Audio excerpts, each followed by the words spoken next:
서운한 마음이 올라올 때 당신은 어떻게 하는가? 참지 못하고 한마디 내뱉은 적이 있는가? 그 한마디 이후에 돌아온 것은 무엇이었는가? 사람은 나이가 들수록 서운함이 잦아진다. 자식은 전화를 잘하지 않는다. 일주일이 지나고 보름이 지나도 안부 한 줄이 없다. 혹시 무슨 일이 있는 건 아닌지 걱정이 돼요. 먼저 전화를 걸면 돌아오는 대답은 바빠서요라는 짧은 한마디뿐이다.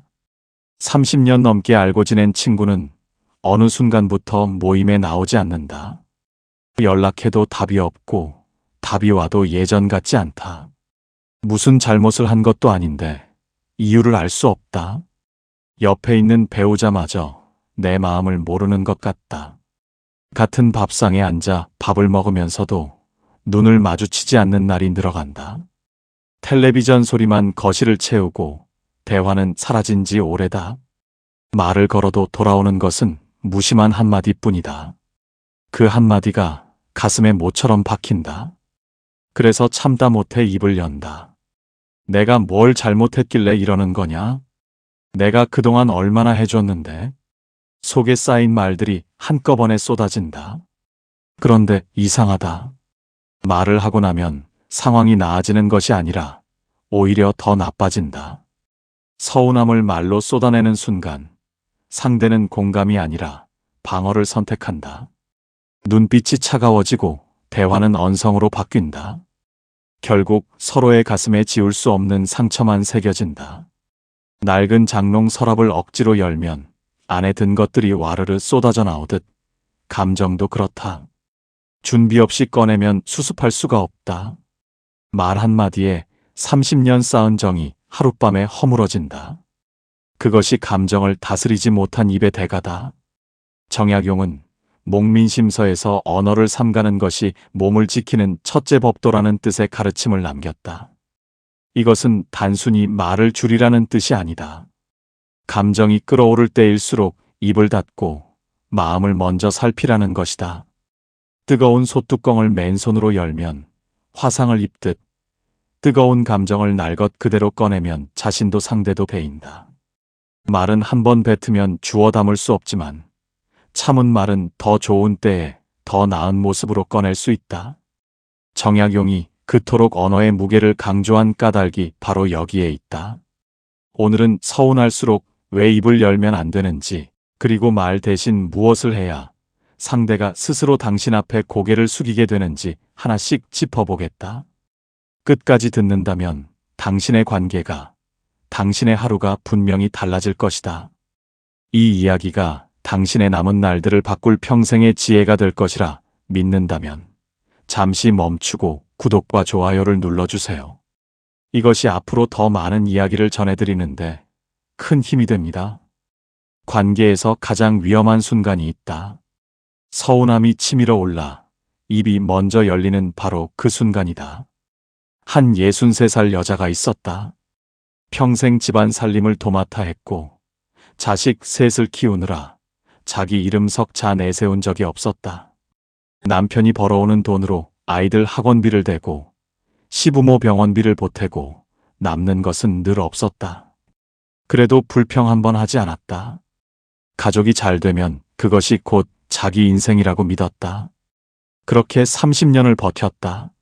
아무도 알아주지 않아도 괜찮다고, 가족이 건강하면 그걸로 됐다고 스스로를 다독이며 살았다. 그런데 어느 추석 큰며느리에게서 전화가 왔다. 어머니, 올해는 저희가 먼저 친정에 가기로 했어요. 죄송해요. 목소리는 밝았다. 미안하다는 말과 어울리지 않는 밝은 목소리였다. 전화를 끊고 나서 한참을 부엌에 서 있었다. 이미 장을 봐놓은 상태였다. 냉장고 안에는 전 부칠 재료가 가득했고 식탁 위에는 나물 무칠 시금치가 대야에 담겨 있었다. 30년 넘게 명절마다 새벽같이 일어나 전을 부치고 나물을 무쳤던 그 손이 허공을 쥐었다. 가슴이 철렁했다. 속이 뒤집어졌다. 참으려 했다. 그런데 저녁에 아들이 전화를 걸어와 엄마, 올해는 좀 쉬세요라고 했을 때 터졌다. 쉬라고? 니네가 안 오니까 쉬는 거지. 내가 쉬고 싶어서 쉬는 거냐? 내가 30년을 뭘 위해 살았는데? 목소리가 갈라졌다. 서운할 수밖에 없었다. 30년을 쏟아부은 사람이 그 말을 듣고 가만히 있을 수 있겠는가? 누구라도 그 자리에서 같은 말을 했을 것이다. 그 마음은 틀리지 않았다. 한 톨도 틀리지 않았다. 그런데 수화기 너머로 아들의 한숨이 들렸다. 그리고 뚝 전화가 끊겼다. 그날 이후 한 달 넘게 연락이 없었다. 그 여자는 밤마다 거실 소파에 혼자 앉았다. 꺼진 텔레비전 화면에 자기 얼굴이 비쳤다. 주름이 깊어 보였다. 손때 묻은 리모컨을 쥔 채 채널을 돌릴 힘조차 없었다. 냉장고에서 윙윙거리는 소리만 집안을 채웠다. 명절에 쓰려고 사둔 재료들이 아직 그 안에 있었다. 꺼내는 사람도 먹어줄 사람도 없었다. 그 여자는 밤마다 생각했다. 내 마음이 틀린 것은 아니었을 텐데. 서운한 것도 당연했을 텐데. 그런데 왜 이렇게 되었을까? 답을 찾지 못한 채 며칠이 지나고 또 며칠이 지났다. 이런 경험, 당신만 겪는 것이 아니다. 누구나 한 번쯤은 서운함을 참지 못해 말을 쏟아낸 적이 있다. 부끄러워할 일이 아니다. 서운하면 말을 하는 것이 당연하다. 속에 담아두면 병이 된다고, 할 말은 해야 한다고 배웠다. 평생 그렇게 살아왔고 그 방식이 틀렸던 것이 아니다. 다만 한 가지, 감정이 끓어오르는 바로 그 순간만큼은 조심할 필요가 있다. 감정이 끓는 순간에 꺼낸 말은 전달이 되지 않는다. 끓는 물에 손을 넣으면 물의 온도를 가늠할 수 없듯 끓어오르는 감정 속에서 꺼낸 말은 자기 진심조차 제대로 담지 못한다. 30년의 사랑이 담긴 마음이었는데 입 밖으로 나오는 순간 날카로운 가시가 되어 상대의 마음을 긋고 만다. 그 상처는 쉽게 아물지 않는다. 마음이 틀린 것이 아니라 그 마음이 나간 타이밍이 아까웠던 것이다. 서운함이라는 감정의 본질을 들여다볼 필요가 있다. 서운함은 상대에게 기대가 있기 때문에 생긴다. 기대가 없는 사람에게는 서운할 일도 없다. 다시 말해 서운하다는 것은 그만큼 그 관계가 소중하다는 뜻이다. 당신이 서운함을 느꼈다면 그것은 아직 그 사람을 사랑하고 있다는 증거다. 그런데 우리는 소중한 사람에게 오히려 더 거친 말을 하는 습관이 있다. 길에서 마주친 낯선 사람에게는 예의를 차리면서 수십 년을 함께한 사람에게는 오히려 더 날 것 그대로 감정을 드러내게 된다. 가까운 사이니까 알아줄 거라고 믿기 때문이다. 그 믿음은 사랑에서 나온 것이다. 다만 가까울수록 말의 파장은 크고 깊이 가닿은 말일수록 회복에 오랜 시간이 걸린다. 이것이 서운함을 바로 입 밖에 꺼내는 것이 아쉬운 결과로 돌아오는 이유다. 그렇다면 어떻게 해야 하는가? 서운한 감정이 올라오는 순간 딱 한 가지만 기억하면 된다. 지금 이 말을 하면 관계가 나아지는가, 나빠지는가? 이 질문 하나를 스스로에게 던지는데 3초면 충분하다. 3초만 멈추면 입 밖으로 나가려던 말의 방향이 바뀐다. 가슴이 뜨거워지면 그 자리를 잠깐 벗어나라. 방으로 가도 좋고 현관문을 열고 바깥바람을 쐬어도 좋다. 몸이 움직이면 마음에 틈이 생긴다. 그 틈 사이로 이성이 비집고 들어온다. 그리고 수첩이든 휴대전화 메모장이든 하고 싶은 말을 글로 적어보라. 소리내어 뱉으면 칼이 되지만 글로 적으면 거울이 된다. 자기 감정을 한 발짝 떨어져서 바라볼 수 있게 된다. 적고 나서 1시간 뒤에 다시 읽어보라. 그때 여전히 할 말이라면 그것은 진심이고 부끄러운 말이라면 그것은 감정이 시킨 말이었을 뿐이다. 당신의 서운함은 소중하다. 그 소중한 마음이 제대로 전달되려면 타이밍 하나만 바꾸면 된다. 그런데 침묵에도 기술이 필요하다. 잘 참는 것과 잘 기다리는 것은 다르기 때문이다.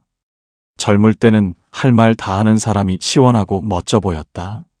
하지만 나이가 들수록 진짜 강한 사람은 말을 아끼는 사람이라는 것을 알게 된다. 아버지, 제가 알아서 할게요. 간섭 좀 그만하세요. 아들이 거실에서 내뱉은 말이었다. 한 67살 남자의 숟가락이 멈췄다.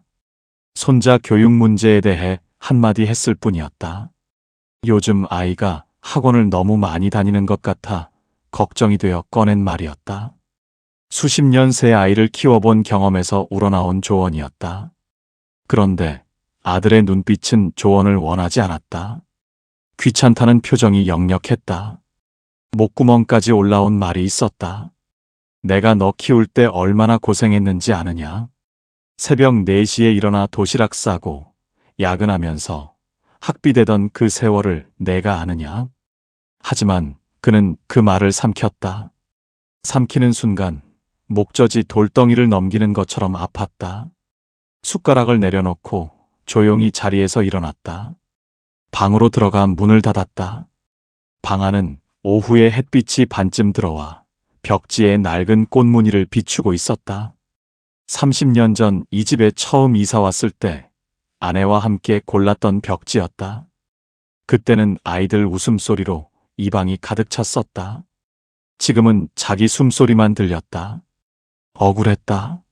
서럽기도 했다. 가슴 한가운데에 무언가 뭉근하게 눌러앉아 숨이 잘 쉬어지지 않았다. 창밖을 보니 마당 한쪽에 자기가 10년 전에 심은 감나무가 서 있었다. 매년 가을이면 빨갛게 익어 가족들 간식거리가 되던 나무였다. 비바람을 맞아도 가뭄에 시달려도 그 나무는 불평 한마디 없이 열매를 맺었다. 자기 공을 내세운 적이 한 번도 없었다. 1시간쯤 지났을까? 방문을 두드리는 소리가 들렸다. 아들이었다. 아버지, 아까 제가 말이 심했어요. 죄송해요. 고개를 숙인 아들의 목소리가 떨리고 있었다. 문틈 사이로 보이는 아들의 어깨가 움츠러들어 있었다.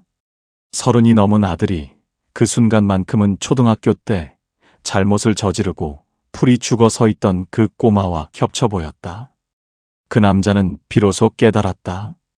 아까 참지 못하고 쏟아냈더라면 이 사과는 영영 오지 않았을 것이다. 말로 따졌으면 말로 맞섰을 것이고 서로의 목소리만 높아졌을 것이다.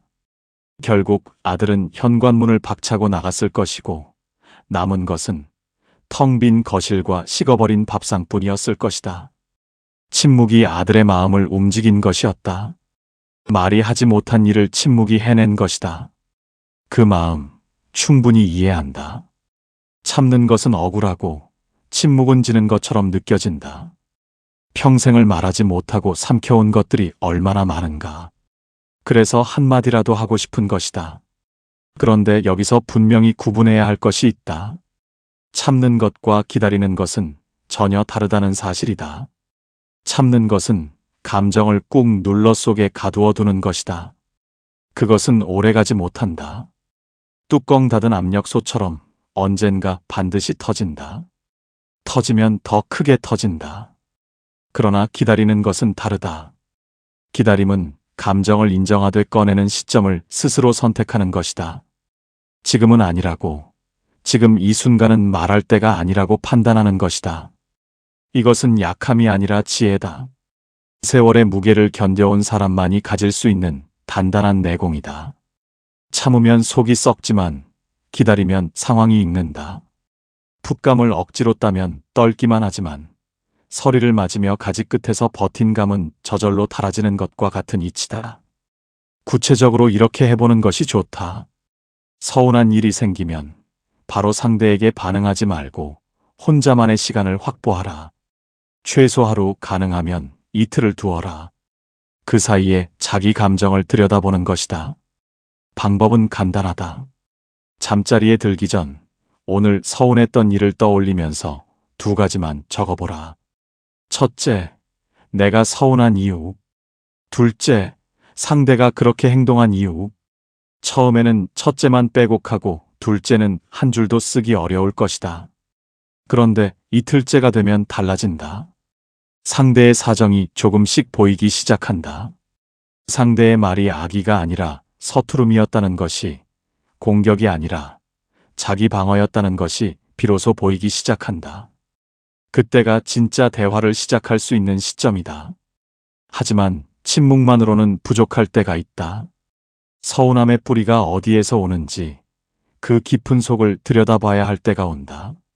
건강을 잃고 나서야 건강의 소중함을 깨닫듯 관계를 잃고 나서야 서운함의 정체를 알게 되는 사람이 많다. 서운함은 화가 아니다. 그 밑바닥에는 외로움이 웅크리고 있다. 주변을 보면 꼭 그런 사람이 있다. 모임에 나오면 유독 목소리가 크고 누가 말을 꺼내면 자기 이야기로 넘어가는 사람. 처음에는 성격이 그런가 보다 하고 넘긴다. 그런데 가만히 들여다보면 사정이 다르다. 한 58살 여자가 그랬다. 평생 가족을 위해 살았다. 새벽같이 일어나 도시락을 싸고 아이들 학교 행사에 빠진 적이 없었다. 남편 뒷바라지에 시부모 간병에 자기 시간이라는 것은 가져본 기억이 없었다. 그렇게 30년을 보냈다. 그런데 남편은 퇴직 후 하루 종일 방에만 틀어박혀 있었고 큰딸은 시집간 뒤로 명절에나 얼굴을 비췄다. 작은 아들은 외국에 나가 1년에 한 번 전화가 올까 말까였다. 집안에 말을 걸 사람이 없었다. 아침에 눈을 떠도 저녁에 밥을 차려도 그 자리에 자기밖에 없었다. 30년을 쏟아부은 집이 이렇게 조용할 수 있다는 것이 믿기지 않았다. 그래서 동창 모임에만 나가면 말이 쏟아졌다. 남편이 왜 그러는지, 자식들이 얼마나 무심한지, 며느리에게 얼마나 서운한지 1시간 넘게 이야기할 때도 있었다. 그것은 험담이 아니었다. 하소연이었다. 일주일 내내 아무에게도 하지 못했던 말들이 사람을 만나는 순간 둑이 터지듯 쏟아진 것이었다. 쏟아내고 나면 잠깐은 후련했다. 누군가 내 이야기를 들어주는 것만으로도 숨통이 트이는 기분이었다. 친구들은 처음에 맞장구를 쳤다. 맞아, 다 그래. 우리 집도 마찬가지야. 그런데 매번 같은 이야기가 반복되니 친구들도 지치기 시작했다. 하나둘 자리를 피하기 시작했다. 모임 단체 채팅방에 날짜가 올라오면 슬쩍 빠지는 사람이 생겼다. 12명이던 모임이 6명이 되고 4시 되었다. 그 여자의 잘못이 아니었다. 외로웠던 것뿐이다. 말할 곳이 없었고 들어줄 사람이 없었고 유일하게 숨 쉴 수 있는 곳이 그 모임이었다. 다만 외로움을 꺼내는 방법을 몰랐을 뿐이다. 그 여자는 이해하지 못했다. 자기가 왜 점점 혼자가 되는지, 왜 전화를 해도 받지 않는 사람이 늘어나는지, 그저 세상이 야속했다. 내가 이렇게 힘든데 아무도 내 편이 없다고 생각했다.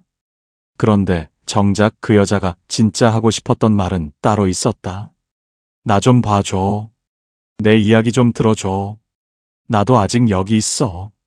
그것이었다. 외로움이 서운함의 옷을 입고 밖으로 나온 것이었다. 겉은 단단해 보여도 벗겨놓고 보면 누군가의 손길을 기다리고 있는 마음이었다. 당신은 어떠한가? 혹시 서운하다고 느낄 때 그 감정이 정말 화인지 한 번이라도 가만히 들여다본 적이 있는가? 자책하지 마라.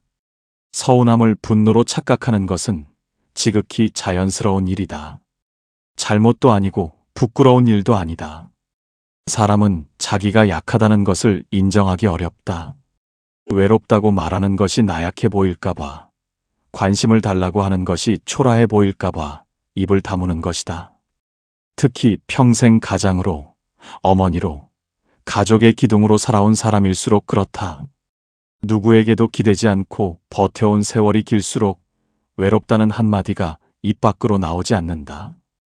그래서 외로움 대신 화를 꺼내게 된다. 화라는 감정은 자기를 지키는 갑옷처럼 느껴지기 때문이다.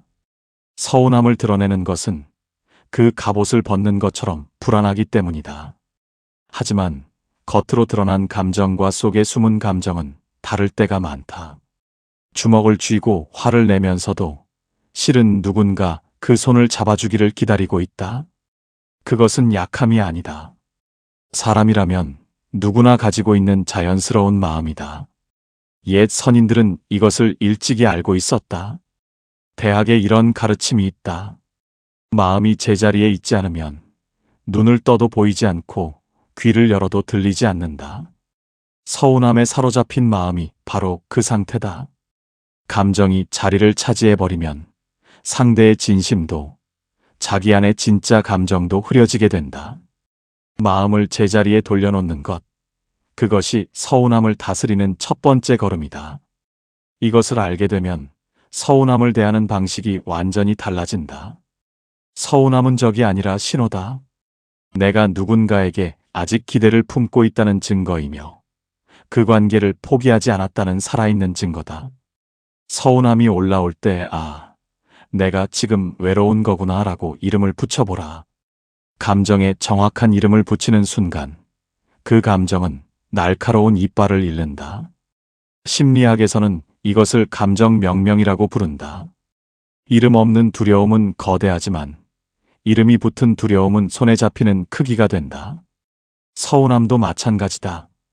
나는 지금 화가 나는 게 아니라 외로운 거다라고 속으로 한 번만 말해보라. 그것만으로도 가슴을 짓누르던 무게가 한결 가벼워지는 것을 느낄 수 있다.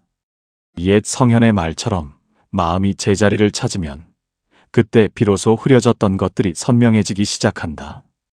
그리고 외로움을 느낄 때 한 가지만 스스로에게 물어보라.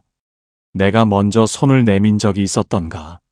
내가 먼저 안부를 묻고 내가 먼저 웃어 보인 적이 있었던가? 돌아보면 기다리는 쪽이 더 많았다는 것을 알게 된다. 먼저 손을 내밀었던 적이 생각보다 적었다는 것을. 이것은 당신의 잘못이 아니다. 그동안 받아본 적이 없으니 먼저 주는 법을 배울 기회가 없었던 것이다. 하지만 지금이라도 늦지 않았다. 외로움의 출구는 상대의 변화가 아니라 나의 작은 첫걸음에 있다. 그 한 걸음을 뗄 수 있는 용기, 당신에게는 이미 충분히 있다. 서운함의 정체를 알았다면 이제 한 걸음 더 나아가야 한다. 말하지 않아도 상대가 내 마음을 알아채게 만드는 방법이 있다. 중요한 결정을 앞두고 밤잠을 설친 경험이 있을 것이다. 서운한 마음을 어떻게 전할지 고민하는 것도 그만큼 어려운 일이다. 어떻게 말할까를 고민하기 전에 말하지 않고도 전달하는 방법이 있다는 것을 먼저 알아야 한다. 퇴직 후 첫 번째 겨울이었다. 한 61살 남자는 매일 아침 8시에 일어나 아내와 밥을 먹었다. 그런데 아내의 태도가 달라진 것을 느꼈다. 예전에는 반찬 투정을 해도 웃어 넘기던 사람이 요즘은 밥상을 차려놓고 말없이 자기 방으로 들어가 버렸다.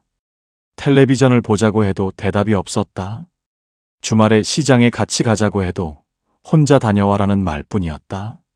처음에는 화가 났다. 내가 뭘 그렇게 잘못했나? 따지고 싶었다. 달력을 넘기다가 아내 생일이 언제인지 찾아보다가 문득 깨달았다. 지난 35년간 아내 생일을 챙긴 적이 손에 꼽았다. 결혼 기념일은 아예 기억하지 못했다. 아내가 아플 때 병원에 함께 간 적도 거의 없었다. 가족을 먹여 살려야 한다는 책임감이 늘 앞자리를 차지했고 그 뒤에 아내의 자리가 있었다. 밀어낸 것이 아니라 돌볼 여유가 없었던 것이다. 아내는 말로 서운함을 표현한 것이 아니었다. 태도로 보여준 것이었다. 말없이 방으로 들어가는 뒷모습, 대답 없는 침묵, 함께하자는 제안을 거절하는 짧은 한마디. 그것이 아내의 언어였다. 그 남자는 그때서야 눈이 뜨였다. 아내의 침묵이 무관심이 아니라 오랫동안 쌓여온 서운함의 다른 이름이었다는 것을. 가슴 한쪽이 쿵 내려앉는 느낌이었다. 그동안 얼마나 애썼는가. 말하지 않아도 알아주기를 바라며 표현하지 않아도 눈치채주기를 기다리며 얼마나 오래 참아왔는가. 그 인내의 무게를 안다. 여기서 중요한 것이 있다. 말하지 않는다는 것은 아무것도 하지 않는다는 뜻이 아니다. 오히려 말보다 강력한 신호를 보내는 것이다. 사람이 상대의 말을 받아들일 때 말의 내용보다 표정이나 목소리, 몸짓에 더 크게 반응한다고 한다. 무슨 말을 했느냐보다 어떤 얼굴로, 어떤 태도로 있었느냐가 훨씬 오래 남는다는 뜻이다. 이것을 역으로 활용하면 말 한마디 하지 않고도 상대의 마음을 움직일 수 있다. 구체적인 방법을 알아보자. 첫째, 평소와 다른 조용한 태도를 보여라. 늘 밝게 인사하던 사람이 조용히 미소만 짓고 지나가면 상대는 반드시 무슨 일 있어? 라고 묻게 되어 있다. 이때 아니, 괜찮아 라고만 답하라. 그 짧은 대답이 상대의 마음속에 잔상을 남긴다. 지나고 나서도 자꾸 그 장면이 떠오른다. 상대는 자기도 모르게 자신의 행동을 되짚기 시작한다. 둘째, 거리를 살짝 조절하라. 매일 먼저 전화하던 사람이 이틀만 전화를 하지 않으면 상대는 불안해진다. 이것은 무시가 아니다. 숨 쉴 틈을 주는 것이다. 매일 만나는 사이에도 잠깐의 거리가 필요할 때가 있다. 늘 붙어 있으면 오히려 서로가 보이지 않지만 한 발짝 떨어지면 그제야 상대의 빈자리가 느껴진다. 셋째, 행동으로 말하라. 서운한 감정을 말로 쏟아내는 대신 묵묵히 자기 할 일을 하라. 아침에 일어나 마당을 쓸고 화분에 물을 주고 산책을 다녀오라. 자기 삶을 조용히 가꾸는 사람의 뒷모습은 어떤 말보다 강한 울림을 준다. 상대는 그 모습을 보면서 자연스럽게 자기 행동을 돌아보게 된다. 넷째, 눈빛을 활용하라. 서운한 마음이 들 때 상대를 원망의 눈으로 보지 말고 잠깐 눈을 맞추고 조용히 시선을 거두어라. 쏘아보는 눈빛은 벽을 세우지만 조용히 거두는 시선은 상대의 마음에 물결처럼 오래 남는다. 서운함을 전달하는 기술을 알았다면 이제 가장 중요한 것이 남았다. 진짜 할 말은 언제, 어떻게 꺼내야 하는가 하는 문제다. 나이가 들수록 말의 타이밍이 중요해진다. 같은 말이라도 언제 꺼내느냐에 따라 약이 되기도 하고 칼이 되기도 한다. 30년 전 그날을 아직도 기억하는 사람들이 있다. 한 남자가 있었다. 당시 35살이었고 회사에서 승진해서 밀린 날이었다. 같이 입사한 동기는 올라가고 자기만 제자리였다. 상사의 눈치를 보며 하루를 버텼다. 속으로 얼마나 삼켰는지 모른다. 아침부터 저녁까지 할 말을 꾹꾹 눌러 담고 웃는 얼굴을 만들었다. 그 시절 직장이라는 곳이 그랬다. 억울해도 내색하면 안 됐고 속이 끓어도 고개를 숙여야 했다. 가장이니까. 집에 월급을 가져가야 하니까. 이를 악물고 버티는 것 외에 다른 선택지가 없었다. 퇴근길 지하철 안에서 이를 악물었다. 손잡이를 잡은 손에 힘이 들어갔다. 집에 돌아오니 아내가 저녁상을 차리며 말했다. 오늘 시어머니가 전화해서 주말에 오라고 하셨는데 평소 같으면 그래, 알겠어 하고 넘어갔을 말이었다. 그런데 그날은 달랐다. 하루 종일 삼킨 것들이 목구멍까지 차올라 있었다. 회사에서 꾹 참았던 분노가 엉뚱하게도 아내를 향해 터졌다. 맨날 내 엄마 말만 듣지 내 사정은 알기나 해? 소리를 질렀다. 밥상 위에 젓가락이 달그락 소리를 냈다. 아내의 얼굴이 돌처럼 굳었다. 그 남자를 탓할 수 있는가? 아침부터 저녁까지 자존심을 짓밟히면서 버틴 사람이 집에 와서까지 완벽하게 차분할 수 있겠는가? 터진 것은 아내에 대한 분노가 아니었다. 하루 종일 삼킨 억울함이 가장 안전하다고 느끼는 사람 앞에서 터진 것이었다. 가까운 사람이니까, 이 사람은 나를 알아줄 거라고 믿었으니까. 그 마음은 틀리지 않았다. 그런데 결과는 가혹했다. 그날 밤 아내는 아이를 데리고 친정으로 갔다. 일주일 뒤에 돌아왔지만 그 전과 같지 않았다. 같은 이불을 덮고 자면서도 사이에 보이지 않는 벽이 생겼다. 말은 했지만 눈을 맞추지 않았다. 밥상을 차렸지만 마주 앉지 않았다. 그 벽은 30년이 지난 지금까지 완전히 허물어지지 않았다. 이제 65살이 된 그 남자는 가끔 그때를 떠올린다. 그날 바로 말하지 않고 하루만 기다렸더라면 어땠을까? 하루만 지나고 나서 나 오늘 회사에서 힘든 일이 있었어라고 먼저 말했더라면 아내는 시어머니 이야기 대신 자기 등을 토닥여 주었을지도 모른다. 마음이 틀린 것이 아니었다. 다만 그 마음이 나간 순간이 아쉬웠을 뿐이다. 누구나 그렇다. 부끄러워할 일이 아니다. 감정이 끓는 순간에 완벽하게 이성적인 사람은 이 세상에 없다. 누구라도 그 자리에 있었다면 비슷한 말을 했을 것이다. 다만 그 순간에 입을 여느냐 하루만 기다리느냐, 그 작은 차이 하나가 뒤에 오는 시간을 바꿀 수 있다는 것을 알아두면 좋겠다. 서운함을 영원히 삼키라는 이야기가 아니다. 할 말은 반드시 해야 한다. 참기만 하라는 것이 아니다. 평생 참아온 당신에게 또 참으라고 말하는 것이 아니다. 다만 시기를 골라서 꺼내자는 것이다. 뜨거운 국을 바로 입에 넣으면 입천장이 헐지만 한 김 식힌 뒤에 먹으면 온기가 몸속 깊이 스며드는 것과 같다. 감정도 마찬가지다. 식힌 뒤에 꺼내야 진심이 온전히 전달된다. 끓는 상태에서 꺼낸 말은 내용이 아무리 옳아도 상대 귀에 들어가지 않는다.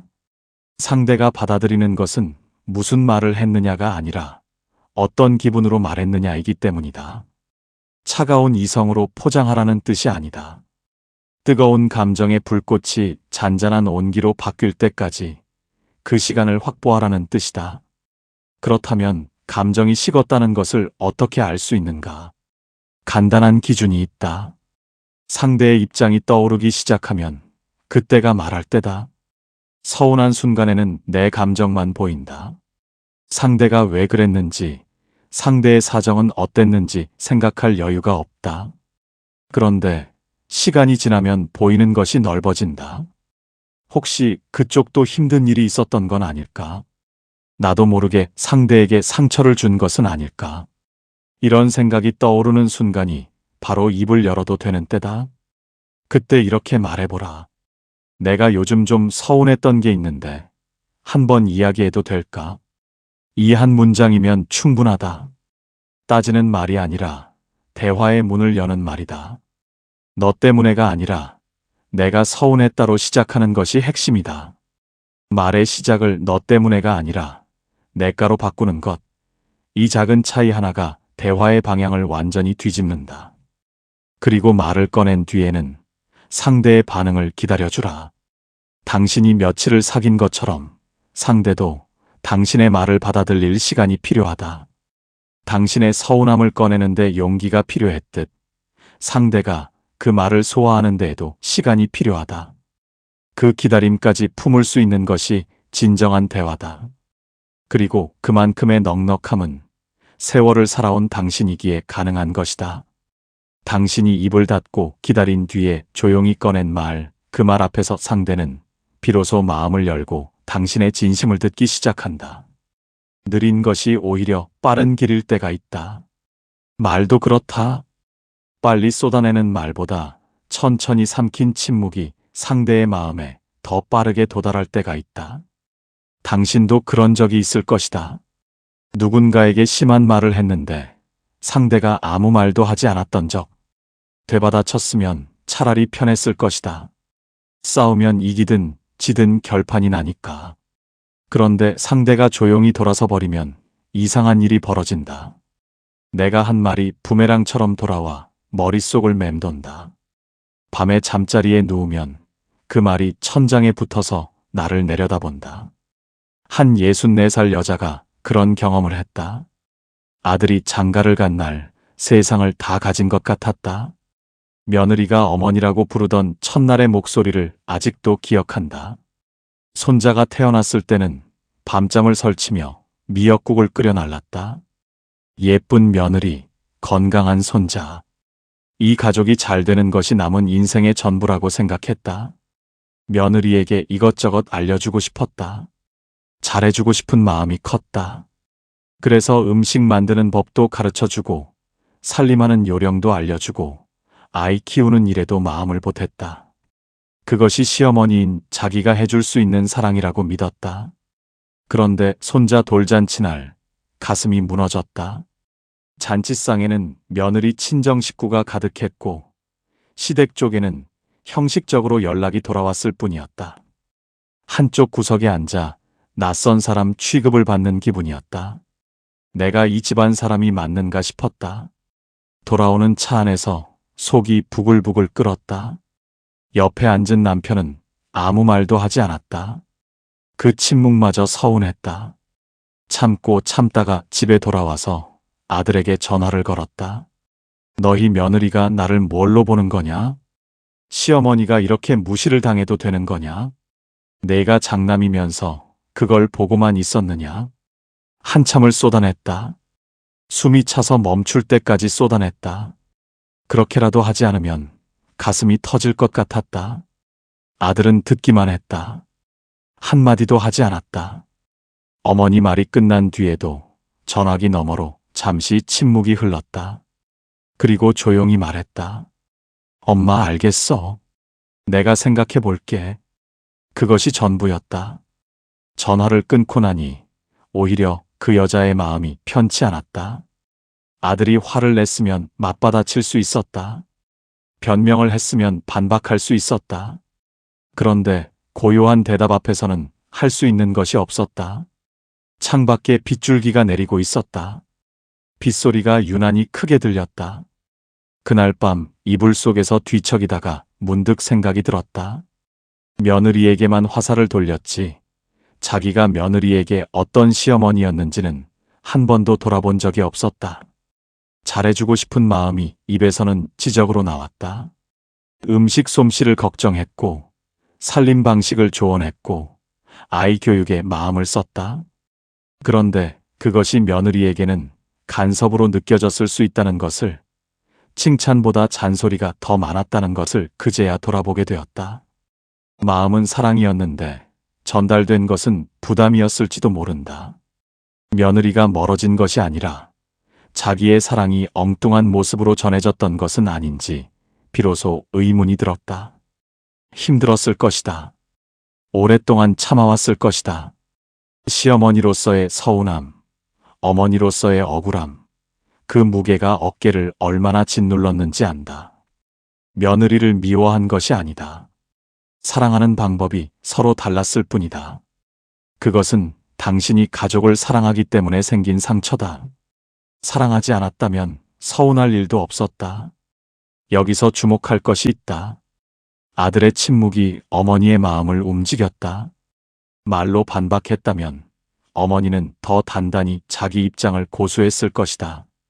그런데 침묵은 상대에게 생각할 공간을 만들어준다.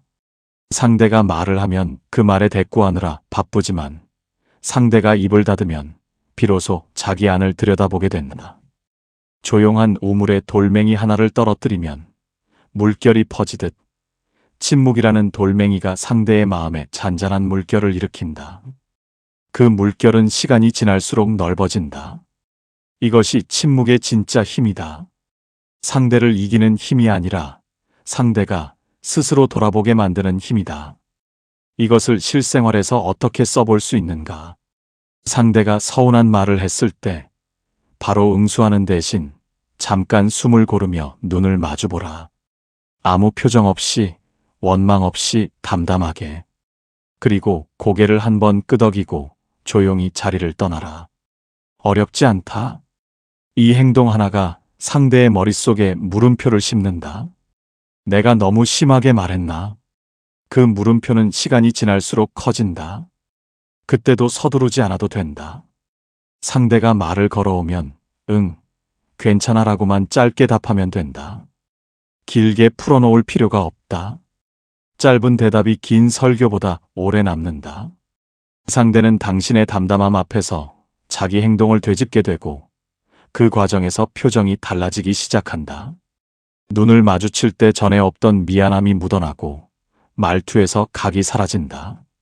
당신이 쏟아낸 100마디보다 당신이 삼킨 한마디가 상대의 가슴을 더 깊이 흔든다. 말은 벽을 세우지만 침묵은 문을 연다. 그리고 그 문을 열 수 있는 침묵의 무게는 오랜 세월을 견뎌온 사람만이 가질 수 있는 것이다. 서운함을 다스리는 것은 관계의 기술이기도 하지만 결국 자기 자신을 대하는 방식이기도 하다. 감정을 다스릴 줄 아는 사람이 어떤 대접을 받게 되는지 마지막으로 이야기할 것이 남았다. 돈 문제로 가족과 불편해진 적이 있을 것이다. 건강 때문에 마음이 조급해진 적도 있을 것이다. 하지만 나이가 들수록 가장 큰 재산은 돈도 건강도 아니라는 것을 깨닫게 된다. 진짜 재산은 내 곁에 남아있는 사람이다. 살다 보면 문득 이런 생각이 들 때가 있다. 어떤 집은 자식들이 자주 찾아오고 손주들이 먼저 전화를 걸고 친구들이 안부를 묻는다. 또 어떤 집은 명절에나 얼굴을 보고 연락도 뜸하고 형식적인 안부만 오간다. 누구나 한 번쯤 그 차이가 궁금했을 것이다. 나도 그렇게 되고 싶다는 마음, 혹은 왜 우리 집은 그렇지 않을까 하는 마음. 그것은 자연스러운 마음이다. 당신만 그런 것이 아니다. 한 72살 남자를 보면 힌트가 있다. 그는 평생 작은 철물점을 운영했다. 대단한 재산을 모은 것도 아니고 자식들에게 큰 유산을 물려줄 형편도 아니었다. 그런데 이상하게도 주말마다 자식들이 찾아왔다. 큰딸은 반찬을 싸들고 왔고 작은 아들은 손주를 데리고 와서 반나절을 보냈다. 명절이 아닌데도 거실이 북적였다. 이웃들이 부러워했다. 자식 복이 있으시네요. 그 남자는 웃으며 고개를 저었다. 자식 복이 아니었다. 쉬웠느냐고 물으면 아니라고 답할 것이다. 그에게도 서운한 일은 많았다. 큰딸이 2달간 연락이 없었을 때 전화기를 들었다 놓기를 수십 번 반복했다. 왜 전화 한 통 못하느냐고 말하고 싶었다. 그런데 꾹 참고 요즘 바쁜가 보구나 하고 넘겼다. 작은 아들이 사업 자금을 빌려달라고 했다가 갑자기 취소했을 때 속이 상했다. 아버지 돈은 가벼운 거냐 싶었다. 그래도 내 판단이 맞을 거다 한마디로 끝냈다. 며느리가 명절 음식을 직접 하지 않고 사왔을 때 30년 넘게 직접 해왔던 자기 어머니 생각에 서운함이 올라왔다. 그래도 직접 안 해도 돼. 이게 더 편하지 하고 웃었다.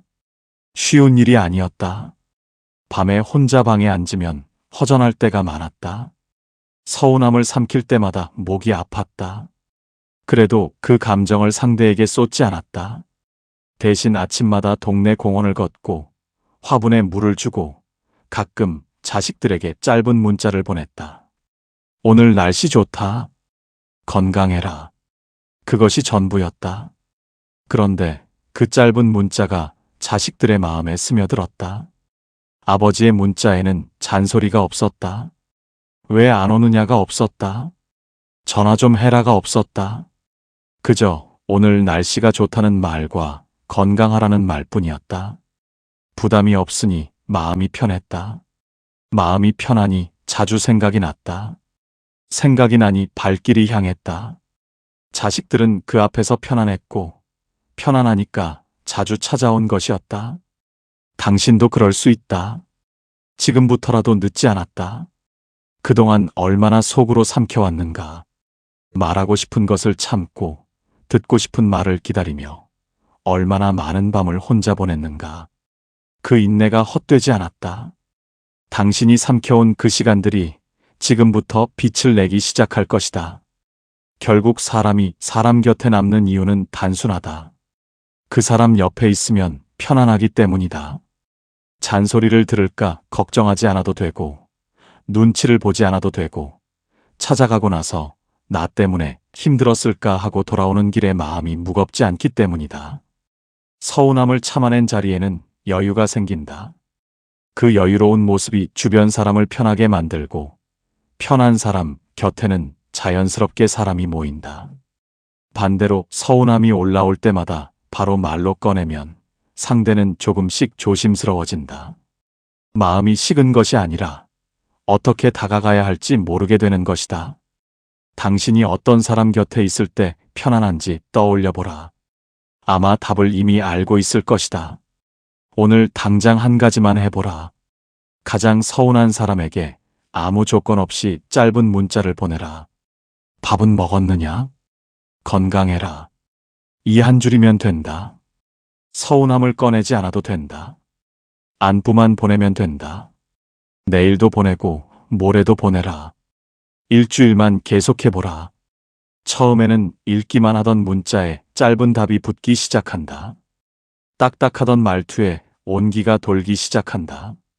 대단한 변화가 아니다. 작은 변화다. 그런데 그 작은 변화가 쌓이면 관계가 달라진다. 서운함을 말로 쏟아내면 상대가 조심스러워지지만 서운함을 삼키고 따뜻함을 보내면 상대가 한 발짝 다가온다. 이것이 나이 든 사람만이 쓸 수 있는 가장 품격 있는 기술이다. 쉽지 않다는 것을 안다. 당장 오늘부터 완벽하게 하지 않아도 된다. 한 번 보내보는 것, 그것으로 충분하다.